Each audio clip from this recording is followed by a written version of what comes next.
Greetings! So let's talk about how to prepare for the writing test, specifically how do you prepare for writing task 2. So getting better at this particular task is really pretty much the same as getting better at any of the tasks in the IELTS test. It involves, number one, assessing where you are, thinking about where you need to go, and then how you're going to get there. The specific details for writing task 2 are slightly different for other parts of the test, but that's the basic process for improving anything for IELTS or probably lots of other things. So the first thing that you need to do is to assess your own level. So if you've taken the IELTS test before, you might have a writing score. Let's say you got band 6.5 in writing. What you don't know is how much of that score, how much of the problem in that score is from writing task 1 and how much is from writing task 2. So writing task 2 is 2/3 of your mark. Writing task 1 is 1/3 of your mark. It could be that you have problems with writing task 2 and that's the issue. Or some people don't really spend much time preparing for writing task 1 because it's not worth as much as writing task 2, and that's actually the thing that causes them to fail, that their writing task 2 is actually fine, but their writing task 1 has all kinds of problems because they haven't spent enough time on it. So the first step is realizing that your band score in IELTS doesn't tell you much about what you need to do to improve. It tells you something about your general ability on the IELTS exam. And again, if you get 6.5 and you need 7, you might be tempted to just practice a bit more and try again. There could be situations where that is an appropriate response. Most of the time, what I see is that people have 1 or 2 or 3 things that are the reasons that they are failing the test. And if they don't address those aspects of their writing, they will not improve and they will not pass. So that's really important. The other thing to think about is, even if IELTS told you, you got band 7 on task 1 and band 6.5 on task 2, and therefore you got 6.5 overall, they wouldn't be telling you the criteria, what score you got for each criteria, and that's absolutely essential. So let's say your grammar and vocabulary is fantastic, but you're not using paragraphs correctly. Or your grammar and vocabulary is fantastic, but you're not specifically addressing the question, you're writing off topic. Those are very different issues than if you know how to write and organize an IELTS essay, and you know how to think of relevant ideas, and you know how to keep yourself on track and on topic, but you've got tons of grammar mistakes, or you use synonyms inappropriately. Those are also very different issues. Any of those situations would require a completely different approach to preparing for the test. So the first thing you need to do is get a clear, detailed assessment of where your writing is. Essentially, that means you're going to have someone who understands the IELTS band descriptors look at your writing and explain to you what you're doing well and you don't need to focus on, and what you're not doing well and you do need to focus on. I have a correction service that does this, but there are lots of people working online that have a good background in IELTS that can help you do this. But what you need is someone with the knowledge that can apply that knowledge, the knowledge of the band descriptors, to your writing, and more importantly, explain to you how you get from where you are to where you need to be. So that's one thing to keep in mind. The other thing, after you've got this assessment, so after someone's looked at your writing and given you an idea about what you need to do to improve, you need to come up with a plan of how to improve. And that plan has to include a schedule, so a realistic schedule for you. Preparing for IELTS isn't easy, takes a lot of time, but also most people doing it have other commitments like family, job, both. And so coming up with a realistic schedule of when you can prepare and trying to do this as regularly as possible. So for something like writing, obviously, if you can do it every day, that's fantastic. If you can't, you've at least got to find a few times per week where you can focus on this, just so that there's continuity from one practice session to the next practice session, which will allow you to retain what you learn and retain what you think about and remember what's important. So that's something. The other thing is what you do during those sessions. And that's going to be directly related to the assessment that you get. So if you've got grammar problems, if grammar is what's holding you back, then that's what you need to focus on. And again, what grammar problems do you have? Is it small mistakes? Is it complex sentences?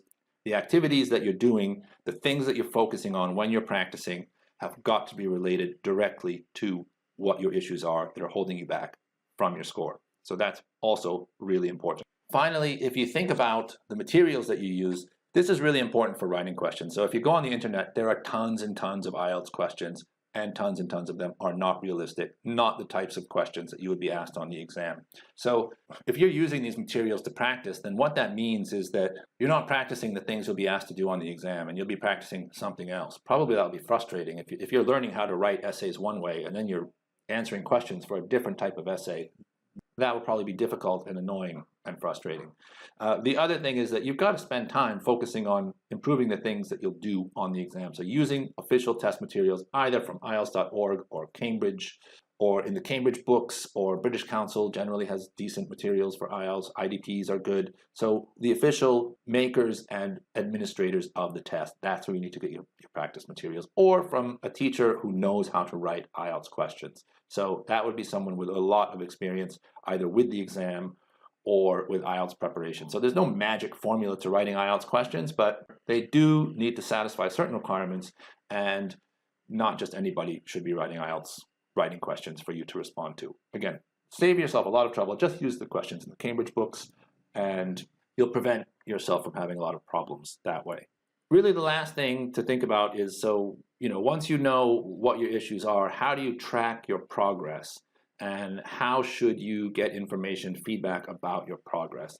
Most of these things are not going to change from one essay to the next. So even making a simple change, like changing the structure of an essay that you use, or trying to focus more on being on topic when you write, those tend to be easier to fix than large-scale problems with grammar or vocabulary, but they also are not the kinds of problems that improve directly from one essay to the next for most people. So it's going to take quite a bit of practice for whatever you're working on. And you really need to make the distinction between practice writing and writing you submit for feedback. So the writing you submit for feedback should be done infrequently. Again, you're not going to improve from one day to the next, but you might improve from 1 week to the next, definitely from every couple of weeks. So I wouldn't submit an essay like this more than once a week, unless you're really spending several hours every day really working on this. I mean, most people who are spending, even if you're writing, say, up to one essay per day, you don't need feedback more than once a week, because progress isn't going to show up more frequently than that for most people in most situations. Also, doing the practice writing between feedback means that you're going to give yourself enough of a chance to make the adjustments that are required, be they related to coherence and cohesion or grammar or vocabulary, whatever. So you need to do enough practice so that you can change your habits, change your approach, and change what you do while you're writing. So that's really important. And something that's related to that is how much time you spend writing. Before you do the exam, you should be able to do a Task 2 essay consistently in 40 minutes and get the score you need, say Band 7, for all 4 criteria every time you do it. That means you're ready for the exam. But while you're working on improving things, doing things in 40 minutes is going to create problems. So anytime you want to learn a new skill or improve something, slowing down gives you the added focus that you're going to need and the added time to apply that focus to the problem in such a way that doing this kind of practice is going to make real changes in the way that you write, and those real changes should show up in a higher score. If you're just racing through the essay, trying to get it done in 40 minutes, what most people do is they just write the same type of essay again and again and again and again, and no surprise, the score doesn't change. So differentiating between slow practice, fast practice, practicing to improve, and practicing to approximate exam conditions, and to be sure that you can apply what you've learned in those slower writing sessions to what you do when you're in the exam. That's absolutely essential. So that's basically the process that you need to go through to improve. The people who do that tend to improve the fastest. That does not mean that they improve quickly. Making changes in your language use and making your language use more accurate and making your writing more relevant, organized, better expressed, these things take time.